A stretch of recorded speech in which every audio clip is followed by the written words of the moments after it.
What is going on, guys? It is Wrestlelamia here, back with some more news. Join us now as we look at the wildest news stories and rumors you need to know, including WWE star Ludwig Kaiser arrested on a serious charge. Is he in big trouble? A WWE legend is all elite. A WWE star roasts viral trolls. A former NEXUS member officially preparing to retire. MJF calls out WWE for sabotage. Jim Ross shares concerning health update. A legend wrestler passes away at 79, and much more. Be sure to subscribe and hit that notification bell for daily wrestling videos, and follow us on Facebook for exclusive lists. Now let's see the intro and get straight into our first story.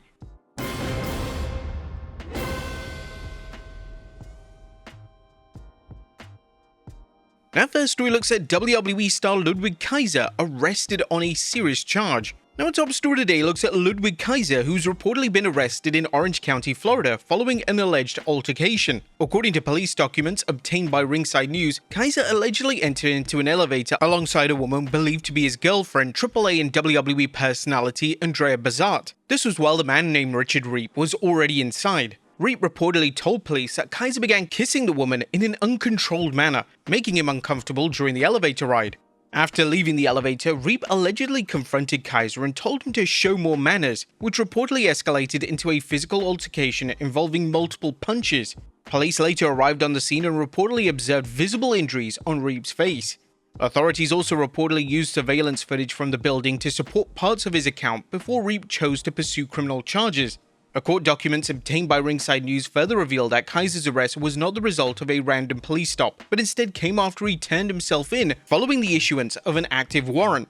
Kaiser was officially booked in Orange County on Monday 20th on one misdemeanor battery charge under Florida Statute 784.031A. He was then later released on a $1,000 bond at 11:20 p.m. the same evening. The court also imposed several release conditions, as according to the documents, Kaiser was ordered to avoid contact with the alleged victims or witnesses and is prohibited from possessing weapons or illegal substances. I guess that should be a given, right? Even if you haven't been arrested. He was also instructed to maintain separate living arrangements and was only allowed to return once to the apartments, the same location tied to the alleged incident, while accompanied by law enforcement. So, is he in big trouble with WWE? Rather than quietly pursuing a plea deal, Ludwig Kaiser has now gone on the legal offensive following his recent arrest in Florida. Court records filed on May 21st show that Kaiser, whose real name is Marcel Barthel, has officially entered a written plea of not guilty whilst also waiving his arraignment hearing, allowing him to avoid an initial court appearance. Kaiser also retained prominent Orlando defense attorney Thomas D. Summerfield, with his legal team now demanding a full jury trial.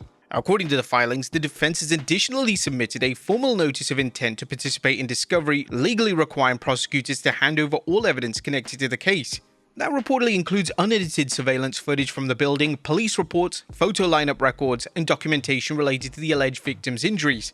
However, the biggest immediate issue may not be the case itself, but Kaiser's travel status. With his WWE schedule requiring constant travel, as well as Kaiser headlining the AAA event Noche de los Grandes, where he's set to take on the original El Grande Americano in a mask vs. mask match, Kaiser's attorneys are now requesting permission for both out-of-state and international travel while the case remains active. In those court documents obtained by Ringside News, the defense even argued that restricting his travel could directly threaten his employment with WWE. Mr. Barthel is an international performer who is required to travel throughout the United States and around the world to remain employed. The filing also argues that he possesses no flight risk or danger to the public. Mr. Barthel has no prior criminal history anywhere in the world and is not a danger to others. Now, the timing of this situation couldn't be any worse, as Kaiser right now is receiving one of his biggest pushes of his WWE career under the El Grande Americano storyline. That means that if he's not able to travel and he's restricted by the courts, then the mask vs. mask match may be off entirely.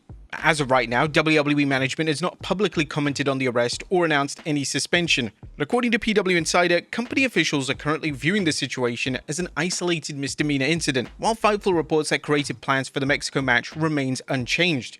For now, the biggest question is whether a Florida judge approves his emergency travel request in time for WWE's upcoming international event. Next up, a WWE legend is All Elite. Mick Foley is officially headed to All Elite Wrestling just days after reports revealed that the company had serious interest in bringing the wrestling legend in. Tony Khan announced that Foley will join Renee Paquette as co-host of the buy-in pre-show ahead of Sunday's AEW Double or Nothing. Your new co-hosts are Renee Paquette and Mick Foley. Foley's coming back to TBS, where he ran wild as Cactus Jack. But right now, there's still no confirmation on whether this is a one-time appearance or the beginning of a larger role with AEW.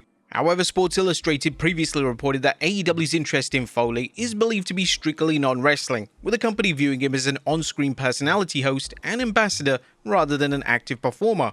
Foley later reacted publicly to the announcement himself, saying, "I'm extremely happy to be making my debut with AEW, joining Renee Paquette on the Double or Nothing pre-show. Look forward to seeing Tony Khan for the first time in many years. We had lunch 15 years ago, and meeting up with AEW's amazing roster." Foley's AEW appearance became possible after he chose not to renew his WWE Legends contract, which is reportedly set to expire in June of 2026. Foley has previously stated that he decided to distance himself from WWE due to disagreements with the company's political associations. Foley's arrival could also reignite recent tension with MJF, who recently mocked the legend on social media by calling him fat and ugly. Next up, a WWE star roasts vile trolls. Last week, Piper Niven revealed that she underwent serious anterior discectomy neck surgery in California after battling through what she described as an exhausting 8-month physical and emotional struggle. But instead of support, one troll mocked her appearance online by comparing it to the newly debuted Mason Rook, posting, "It's nice to see that Piper Niven got a haircut and is back on TV." And Niven immediately fired back with a brutal response that quickly spread online. "The freaking balls on you, mate. If Mason Rook and me are even somewhat related, then you're our weird uncle. You look like an inflamed toenail, and you probably smell like one to boot." She then jokingly brought Rook into the exchange as well, saying, "I'll hold him down and you said in about his ribs. Go on, lad." However, the situation escalated further when another troll targeted Niven with an openly fat-shaming message. "Focus on getting in the gym and losing weight instead of talking shit to your fans, you fat effing cow." That comment got the community irate, and it prompted Danhausen to publicly defend Niven. "This sucks ass. Piper rocks. Focus on being a better person." The exchange didn't even stop there, as another fan then tried to take a shot at Danhausen himself by mocking his wrestling career and comparing him to R-Truth. And you should focus on actually wrestling instead of being a knockoff R-Truth just because he's no longer making appearances. However, the insult immediately backfired because their claim about R-Truth was factually wrong. Danhausen instantly responded saying, "R-Truth is quite literally one half of the current tag team champions. Apparently your brain is no longer making appearances." The entire situation once again highlighted how quickly wrestling discourse online can shift from passionate fan discussion into outright personal harassment. And the guy didn't last long on Twitter, as he was suspended right after. Next up, a former NEXUS member officially preparing to retire. Michael Tarver, best remembered by WWE fans as one of the original members of the NEXUS, is now officially preparing to retire from pro wrestling. He was part of one of WWE's most shocking moments where the NEXUS invaded the June 7th, 2010 episode of Raw. The group brutally attacked John Cena, assaulted announcers and crew members, tore apart the ring area, creating what many still consider one of the most chaotic and realistic looking segments in modern WWE history. But now at 49 years old, he appears to be ready to officially close the chapter on his in-ring career. Extreme Fight World is currently advertising him for what is being promoted as his retirement match on Saturday, May 23rd. He is scheduled to face independent wrestler No in a match which will stream on Triller pay-per-view. Next up, MJF calls out WWE for sabotage. MJF dismissed recent reports about AEW struggling to secure a new TV deal, claiming the narrative is being intentionally pushed from the WWE side. Speaking on Shaq Wrestling, MJF mentioned, "It's a dog-eat-dog world, so TKO, WWE, what have you, their job is to make themselves look great and make us look bad. So there's a leak. Oh, AEW is struggling to get a TV deal. That's news to me, bro. Like that's news to me. That's news to everybody in the roster. It's damn sure news to Tony Khan, because last time I checked, they were effing over the moon with us right now. You know, we do better numbers than effing almost everything that's going on a weekly basis on cable, because right now, as I was saying, the things that draw on cable are news and live sport." MJF also suggested the reports and leaks could be a calculated move by Nick Khan and WWE to maintain the company's position at the top of the wrestling industry while slowing AEW's momentum as a growing alternative.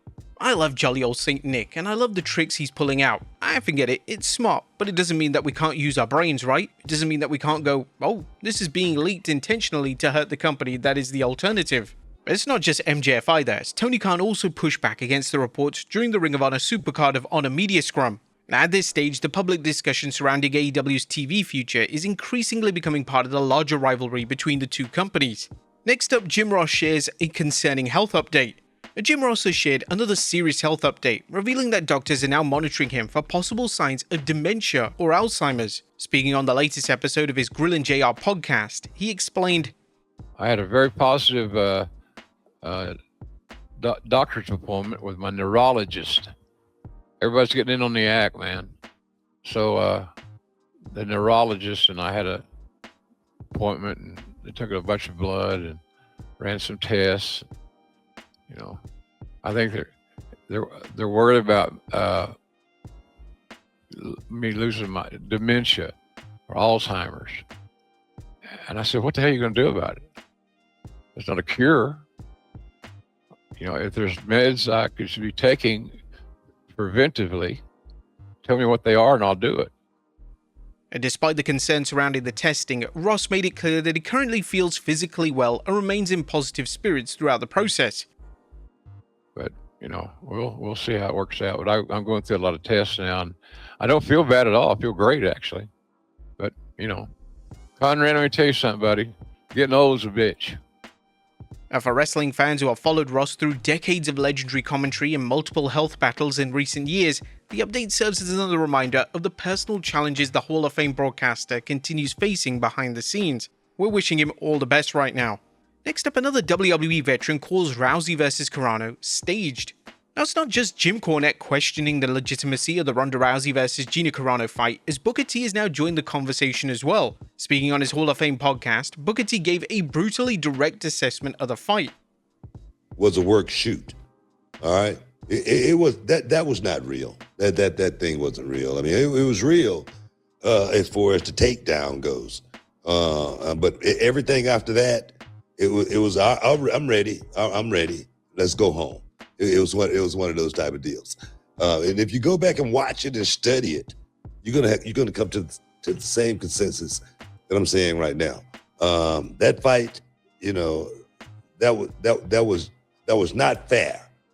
That fight was not fair for the people, for Ronda Rousey to come back and literally, that was like the biggest heist I've ever seen. I'm talking about since one of these Brinks jobs with Bunny and Clyde. Booker also argued that the outcome felt predictable given how long Carano had been away from competition.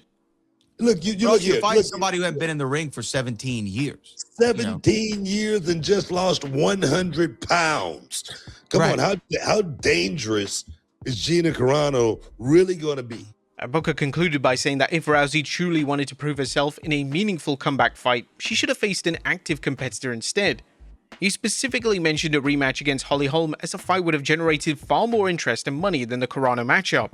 And finally, a legend wrestler passes away at 79. Now, the wrestling world is now mourning the loss of veteran wrestler Phil Hickerson. Cauliflower Alley Club confirmed the passing of the Memphis Wrestling Hall of Famer in a Facebook post that read, "The wrestling world has lost one of its true tough men. Today we say goodbye to Phil Hickerson, who passed away at the age of 79. Our condolences to family, friends, and fans around the world. Rest easy, sir, and thank you for the memories." Hickerson competed under several ring names, and he originally broke into the pro wrestling scene in 1974 and remained active until 1980 before injuries forced him away from the ring. After several years of recovery, he returned to wrestling in 1984 and continued competing through 1991 before competing in his final match for the USWA in Memphis in 1995. We here at Wrestlelamia send our condolences to Phil Hickerson's family, friends, and fans during this difficult time. But there you have it, folks, the wildest news stories and rumors you need to know. Be sure to leave your comments down below, and I'll see you next time with some more wrestling content.